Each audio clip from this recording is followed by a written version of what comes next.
Hello, and welcome to the Voice of the Washington Monthly, your source for policy, politics, and fresh ideas. I'm your host, Ann Kim. And I'm your co-host, Garrett Epps. This week, we'll be talking about how presidents appoint their cabinets, or who needs the Senate anyway. President-elect Donald Trump has been selecting nominees for his cabinet at a blistering pace, and he suggested bypassing the U.S. Senate to install his picks without the traditional confirmation process. In a post on X shortly after the election, Trump demanded that the United States Senate, quote, must agree to recess appointments. This idea has alarmed many constitutional scholars, including today's guest, Peter Shane. Peter is currently a distinguished scholar in residence at the NYU School of Law. He's also a longtime contributor to the Washington Monthly, and he recently wrote a piece urging the Senate not to give in to Trump's demand for recess appointments. So hey, Peter, hey, Garrett, it's great to see you both. Thank you. It's good to see you, Ann. Good to be here. Garrett, you are the co-host of this podcast, but you are also the legal affairs editor at the Washington Monthly and a professor at the University of Oregon School of Law. So you're going to be doing double duty today as both co-host and guest. Actually, all three of us are lawyers, but I'm very much a recovered one, which is why I'll be asking questions but not answering them. So let's start with some basics. What does the Constitution actually say about how the president is supposed to choose the cabinet? Well, of course, the Constitution doesn't actually use the word cabinet. It refers to the president's power to appoint officers of the United States. And it divides officers really into two categories. If the officer is what we would call a principal officer, the head of a government department, Secretary of the Treasury, head of the EPA, that kind of a person, then the Constitution requires that the president nominate the person. And before that person can be appointed, the Senate has to approve that person. That's a process that we call, advice and consent. When it comes to people who are not principal officers, but inferior officers, inferior just means they report to somebody else, not that they're less good officers. Congress is given options. So the fallback option is always advice and consent. But for an inferior officer, Congress has the authority, if it chooses, to allow the president to make the appointment themselves, or to allow the head of a department to make the appointment, or to allow a court to make the appointment. So if advice and consent is the norm, is the default, then why does the recess appointment clause exist? What was the historical reason for that? So we have to imagine ourselves back in 1789 when the government was launched. The Capitol wasn't even yet in Washington, D.C. It was something of a hassle to get Congress together. In fact, the Constitution requires that Congress assemble at least once annually.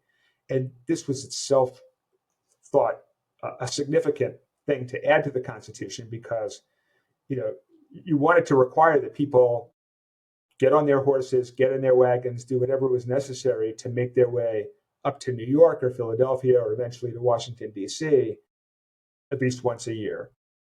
But they weren't expected to be around all year. They were expected to be around for some months, which would leave a big break between sessions of Congress. And of course, government would still have operations during that period.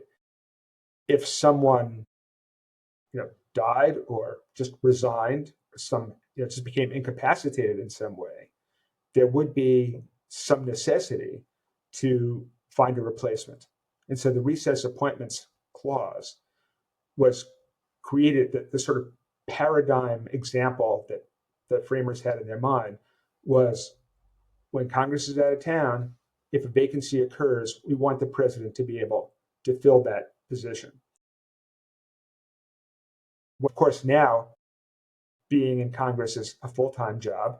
Air conditioning has eliminated the possibility of they will leave town for huge stretches of time. So we don't really have that concern. And air travel makes it easy to reconvene Congress. and so on and so forth. So it's something of a historical anachronism. So, Peter, within that context, would you agree that the constitutional norm, very strong norm, is Senate approval of principal officers? It's not like there are two alternative ways to become a member of the cabinet. You're supposed to go through the Senate. Absolutely. I mean, the recess appointment power was originally envisioned only as, again, a stopgap because of the difficult logistics of assembling Congress. The people who came up with it, were not anticipating a year-round legislative operation where there would always be somebody to receive the president's nomination and an ongoing committee process that would allow for its consideration and ultimately a floor vote. My metaphor for that is, I don't know if you ever sit in the exit row of an airplane, but they tell you you have to be able to open the emergency door in case of a forced landing or something. It wouldn't occur to you to think when the airplane lands safely at the airport, but you're delayed on the tarmac, you wouldn't turn to your fellow passengers and say, hey, there's an alternate way of exiting the plane. I can just open this emergency door. It's no problem. We can pick whichever one we want. And I think that's the caliber of the debate that's going on right now about recess appointments. Yeah. I love the example. I would just say what has happened over the years is that presidents started using the recess appointments clause in context other than, when everybody had ridden their horse back to their shops or farms. And you had the phenomenon of, in the 20th century, of recess appointments occurring during a session of the Senate. And here, so this is where vocabulary undoubtedly begins to drive normal humans crazy, because we think of, if we're just talking among ourselves and we say, is the Senate in session? We just think, are they in town? But a session of the Senate, technically, for the Constitution's purposes, means from the initial point of calling to order until they, as they say, adjourn sine die, without a date for reconvening, usually at the end of the year. Now, if the Senate takes off a few days or a week in the middle of that session, that period of recess is called an intra-session recess. It's happening within the session of the Senate. And presidents started using those intra-session recesses as occasions to make recess appointments. Most often, it was probably done with the Senate's leadership signing off, because there might not be, even though advice and consent was required, they might not be considered all that significant or controversial. And the Senate is just as happy to not have to spend hours and hours deliberating on something if they all are kind of in agreement about it. So you would see some of that. And the second thing that happened is that the vacancies that were being filled would not be vacancies that first became empty during the recess. So you have a kind of event unfolding where the Senate's in session. They're in town, but a vacancy has occurred. So the president nominates somebody, sends over the vacancy. Sends over, the person the president would like to designate as the next person to hold that office. The Senate doesn't act on it, or doesn't act on it timely. It has a short intra-session break. And presidents started using those intra-session breaks to appoint the person. I should also say, just talk about the most obvious abuse of the power. So between that first January to December session of the Senate and the second, there's also going to be a break that will run, again, typically from sometime in December to sometime in early January. That's the intersession recess. It occurs between the two sessions. And Teddy Roosevelt was fighting, apparently, with the Senate about getting a bunch of people appointed. And they didn't want him to make recess appointments. So what they tried to do was adjourn one session of Congress, of the Senate, and reconvene the second literally a second later. There would be a gavel that would go, adjourned, call to order. But Roosevelt, Teddy, had signed appointments for recess appointments that went into effect when the gavel was here. So there were over 100 people who got recess appointments in that nanosecond. And what happened after that was that the Senate and the executive branch, through administrations of both Democrats and Republicans, kind of worked out a modus operandi, a way of getting along that said, we're not going to do that. Typically, we're not going to use the recess appointment opportunity unless the Senate is away for at least 10 days.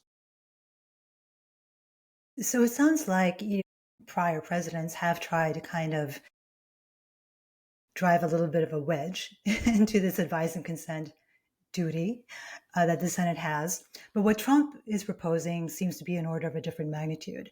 So just for background, in a post on X shortly after the election, what he wrote was, quote, any Republican senator seeking the coveted leadership position in the United States Senate must agree to recess appointments in the Senate, without which we will not be able to get people confirmed in a timely manner, end quote. So what is different about what Trump has proposed here, and why shouldn't the Senate do what it wants? Well, there are a few things to be said about that. First of all, the constitutional system was designed to operate through checks and balances. Each branch had certain autonomous powers, but each branch would also be dependent on the other branches to kind of work their way in the world. And it was a critically important feature of the original design that the Senate have this check on the president's appointment process. In a piece I wrote for Washington Monthly, I used the Alexander Hamilton quote from the Federalist, where he said the Senate would be an excellent check upon a spirit of favoritism in the president and would tend greatly to prevent the appointment of unfit characters from state prejudice, from family connection, from personal attachment. I think that should be emboldened, from personal attachment, or from a view to popularity. So this was not, an afterthought. This was an essential feature of the checks and balances system. And for that system to operate, there has to be some time for the Senate to deliberate. In preparation for those deliberations, the process is developed of formally vetting these nominees, both to determine their general suitability for office, but particularly to determine the appropriateness of making available to them classified information, government, military, and foreign affairs secrets. And that process takes time. And what Trump is trying to do is bypass that normal process altogether. It is simply not true that the president needs to operate in this way to hit the ground running. If the president had his nominees go through a process anticipated by something called the Presidential Transition Act, where they, the president, the person designated as the likely president-elect, Trump, submits their names to the FBI, they're supposed to work expeditiously to conduct the background check. And of course, especially where the president's own party is controlling the Senate, you would expect the hearing process to be relatively expeditious. It may not be that the entire cabinet is ready to go on January 20th, but some key positions would undoubtedly be ready within a couple of days. And the entire cabinet could be done, relatively soon. In the meantime, the president has statutory authority to appoint acting department heads. The glitch for Trump is they have to be people who are already working for the government. He can't just, bring in somebody from Fox News to be the acting attorney general for a few days. But no department has to go leaderless. Congress has thought about this, and Congress is going to be deferential to the president's choices, particularly, as I said, when his party is in the majority in the Senate. But the norm is even for the opposition party to be relatively deferential, with the thought that the president, having won the election, the president ought to get his or her way. So the thumb is on the scale for the president anyway. They don't need to avoid the process to get this done expeditiously. And it is both dangerous, given what's at stake, to short circuit the process, but it's a clear violation of constitutional norms to try to short circuit the process. The argument is being put forward, and language is very important in these discussions. But repeatedly, you hear from supporters of the president-elect that he's entitled to his advisors and he needs to staff his executive branch. And I think, as pedantic constitutional guys, we need to make clear to people that the executive branch doesn't belong to the president. It's not like his chef or his driver. The executive branch is shared responsibility for oversight of is shared between the two political branches, and the Senate is the chosen vessel of that participation. The norm, it is not abnormal, it is not an anomaly for the Senate to say, we want to take a look at this nomination, or we disapprove this nomination. That goes back to the founding as well. Yeah, absolutely. And I would say, few things drive me crazier about our current constitutional jurisprudence than the apparent acquiescence of the Roberts Court in the idea that the president alone is the executive branch. It is just a preposterous interpretation of the founding. The president's main domestic job is taking care that the laws be faithfully executed, faithful not to his preferences, but faithful to the law. So the idea that the president, yes, Congress has recognized, it recognized in the 1980s that the president ought to have some personal advisors operating in the White House who could help him or her in overseeing the vast bureaucracy. People like the head of the Domestic Policy Council, or that sort of person, the White House counsel. Well, those people are not heads of a department. They don't have to be appointed with the Senate's advice and consent, and Congress has enacted authority for the president to choose those people on his own. Those are the people who work with the president day in and day out, right there in the West Wing. Great. The president gets to choose them because they are his alter ego in a sense. But that's not the Attorney General.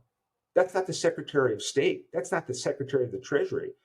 Those people, the reason we say that they're heads of agencies is that they are agents of Congress. They are the agents of the law. And the president's job is not to appoint, people who will fulfill his every whim, but people he has trust in to carry out the job of faithfully executing the law. Now, we did get an indication that the Senate may not, in fact, roll over for Trump, and that was with the nomination of Matt Gaetz as Attorney General. Gaetz ended up withdrawing that nomination after it became clear that he would not pass Senate confirmation. And so I think there are some people who might argue that this discussion that we're having is overblown. That Trump's initial demand for recess appointments was just a bluff. It was a test. And the Senate called that bluff when it kind of shut down that Gaetz nomination. So this is kind of a political question for both of you guys. how much danger are we still in? Just because Trump didn't try to force that recess appointment of Gates doesn't mean that there aren't other appointments coming down the pike. And especially for kind of maybe lesser known nominees who can do a lot of damage and maybe able to slide through. I think one of my maxims is that when people begin talking about a provision of the Constitution that you've never heard of, the Republic is in serious trouble. Con law professors are popular party guests only in bad times. And the fact of the matter is that the MAGA incoming government has not backed off at all from this extravagant claim. And in fact, they're prepared to go further and have begun to say that the president can force an adjournment. If the Senate refuses to adjourn, to let him appoint his horse as consul or whatever, that he can force the Senate to adjourn under a clause of the Constitution that has never been used before, which is the so-called disagreement clause. If the House and Senate are in disagreement as to the time of adjournment, the president can adjourn them. Speaker Johnson has begun to hint that he would be down with sending the demand to the Senate for an adjournment, and then if the Senate didn't adjourn, they'd say that, you're in disagreement. Now the president can dissolve you. I think that that's something that's still, I don't know if I want to say it's probable, but I think it's on the table. And I'm certainly interested to hear from Peter his assessment of this as a strategy. Well, first, I'd like to say that I don't believe, Garrett, that you're a welcome party guest only in bad times. No, I'm never a welcome party guest. I get it. No. Just quite the opposite. You're the life of every party. We all know this. So the disagreement clause. So let me back up on this a little bit.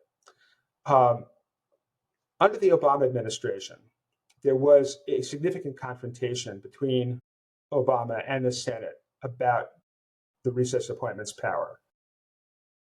There was a kind of a perfect storm of government incapacity that kind of created the crisis, which is that the National Labor Relations Board has 5 members, but the Supreme Court held that there must be at least 3 duly qualified members to constitute a quorum to do anything. So the NLRB was on the verge of having just 2 people duly appointed, and it couldn't do anything. The president had sent nominees over to the Senate, and the Republicans were basically refusing to allow these nominations to go forward.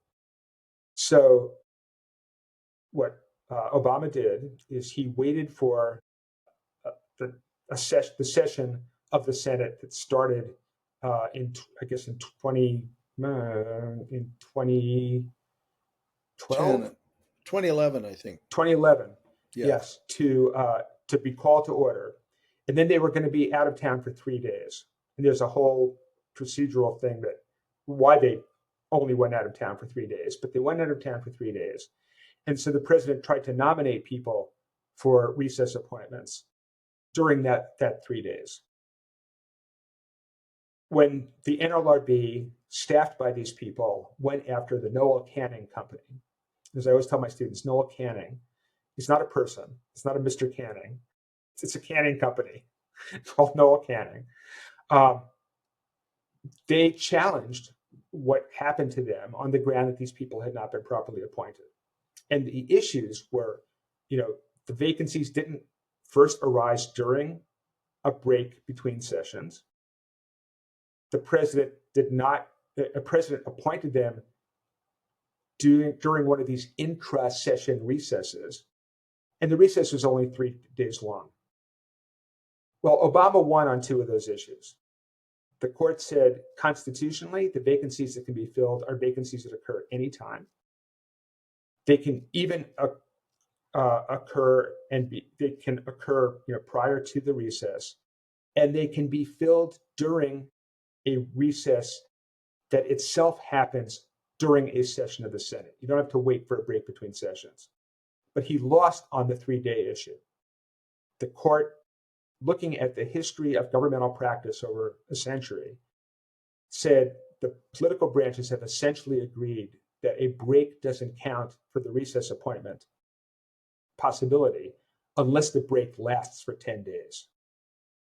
And what the Senate had done to keep from ever leaving town for longer than for 10 days was they started having 3 days of recess interrupted by so-called pro forma sessions that were just kind of ritualistic. Typically, one senator would come into the empty chamber, would call him or herself to order, hearing no objection, adjourn to the next session. Now, when the Democrats were in charge, under a Republican president, you could expect them to use that device. The Republicans, by the way, under Obama, were able to, under Biden, were able to force the Senate not to leave for more than 3 days at a time because one house can tell the other, you can't leave for more than 3 days at a time. So as long as the opposition party is controlling one house, they can make sure that the Senate is around for, without recesses long enough to allow the recess appointment. So that's the problem we're facing now. Now the Democrats don't have control of the House of the Senate. So the Senate could, if it wants, roll over. They could just say, we'll leave town for 11 days, let Trump work his will. Clearly, there are some, the senator most outspokenly against this so far, I believe, is Lisa Murkowski. I would, honestly, I shouldn't, to be optimistic about Mitch McConnell is a weird stance to take. But I would like to think that he would not roll over for this. I mean, he is, a Senate institutionalist. So is John Thune, the new majority leader. Susan Collins, I hope can get over just being concerned to actually. It would make her sad. It would make her sad. And that sadness might translate to action. But if you could get 4 senators to refuse to adjourn, that would be great. Now we get to the clause that Garrett was talking about. The Constitution has this never before used clause that says that the president may, if there's a disagreement between the two houses on the time of adjournment, the president may adjourn the Congress until such time as he thinks appropriate. So why is that there at all? You might well ask. So one of the big complaints that colonists had about the king, and they had a lot of complaints that they spelled out pretty acidly in the Declaration of Independence. But one of their complaints was disrespect for the parliament, because what the king had the prerogative to do was not only to dissolve parliament, he could make them stand for re-election all over again, but he could also prorogue parliament. He could adjourn them without getting rid of them and just make them go back to the Lake District for the summer or something. The framers did not want the president to have a general proroguing power. But somebody said, well, what if the House and Senate can't decide when to end the session? Okay, in that extraordinary case, the president should be able to adjourn the Congress and have them come back at the appropriate time. But this was not supposed to be an enhancement of presidential power.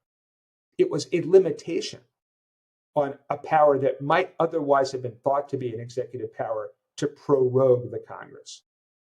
So what people who are floating this idea are hoping for is that this somehow can be used to kind of stage a disagreement that will trigger the president's power. I think this is unlikely to happen, and I think it's pretty easy to evade. For one thing, so Speaker Johnson wants to, initiate this by adopting a resolution for the adjournment of Congress at a particular date, the Senate could just ignore it. I mean, the Senate doesn't have to react to it. Then there's no disagreement.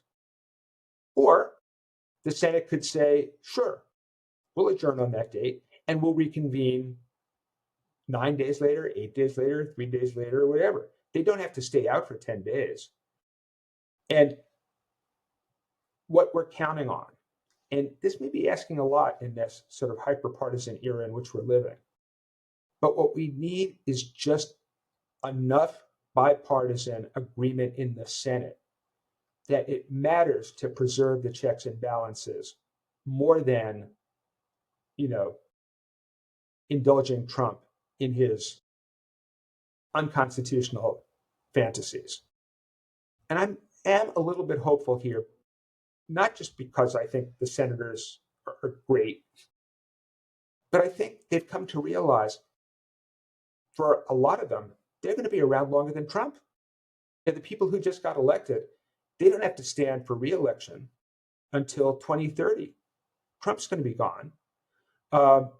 So I think just real political calculus might lead some senators to discover their constitutional background. But I'm the family optimist. And I want to say, and we're getting close to time, speaking of adjournment, but I do want to say, I want to direct everybody's attention to the fact that Trump is not even president yet. And we are already dealing with the most extraordinarily extravagant assertions of executive authority, that he can send Congress home, that he owns the executive branch, he can appoint people who've even been disapproved by Congress. We're not even there yet, which says two things to me. Anne, as you brought up, we need to think about ways in which the Constitution and the system can be strengthened, so that it doesn't happen. That's the important one. But the subsidiary one, which is also very important, is that we're going to have Peter Shane on the podcast again repeatedly. And I give you fair warning, Peter, you are a welcome guest at this party. Well, thank you. And if we want to be technical about this, and after all, we're law professors, so pedantry is our thing. Not only is Trump not president yet, he's not president-elect yet. He is That's what right. The Presidential Transition Act calls the apparent successful candidate for president. Mm-hmm. And I think it is worth taking this seriously. I have to say, I know that there are people, so I said I'm an optimist, but I don't agree with those who think, the Gates was just kind of a stalking course and just to make Pam Bondi look acceptable by comparison. Although she does. She does. Yeah, it's shocking right in itself. By comparison, because that imagines that Trump is playing a kind of strategic chess game. That is not Donald Trump. He does not play chess. He plays checkers and not spectacularly well. And he eats the board. Yeah, right. He wants to move straight ahead, backwards, whatever. As long as at the end of the process he's kinged, that's the key move. Well, it's going to be a very long 4 years. Our guest today started yet. Yes, is right. So our guest today was Peter Shane. Thank you again, Peter, for joining us, and look forward to having you on the show again. Thanks so much, Anne. It's good to be with you. See you again, Peter. That's it for this week from the Washington Monthly. I'm Ann Kim, and on behalf of my co-host, Garrett Epps, thank you for listening. If you like what you heard, don't forget to subscribe to our channel or wherever you get your podcasts. Have a wonderful week.